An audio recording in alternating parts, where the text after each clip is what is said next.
আল্লাহর হাবিব সাল্লাল্লাহু আলাইহি ওয়াসাল্লাম যখন ফজরের সালাতে তেলাওয়াত করতে লাগলেন, একদল জিন পাশ দিয়ে যাচ্ছিল, তারা তাদের এলাকায় যেয়ে বলল, ইন্না সামি'না কুরআনান আজাবা ইয়াহদি ইলা রুশদি ফাআমান্না বিহি।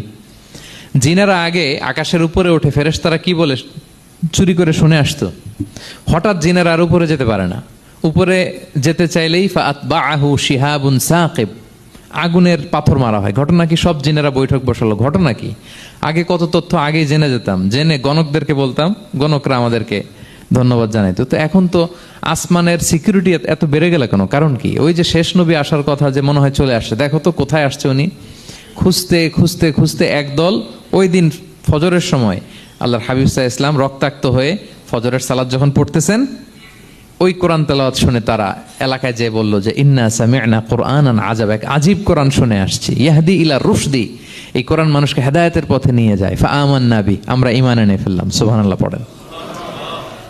তো রাসূল সাল্লাল্লাহু আলাইহি ওয়াসাল্লাম তো এটা জানেন না। আল্লাহ তাআলা জিবরাইল মারফত জানালেন যে হে নবী, আপনি এসেছিলেন ম্যানকাইন্ডকে দাওয়াত দিতে তায়েফের, তারা দাওয়াত গ্রহণ করে নাই, ম্যানকাইন্ড রিজেক্ট করেছে। কিন্তু আরেকটা জাতি আছে যাদেরকে আপনি দেখেন না, তাদেরকে বলে জিন কাইন্ড, মানে জিন জাতি। পুরো জিন জাতি কালিমা পড়ে মুসলমান হয়ে গিয়েছে নবী।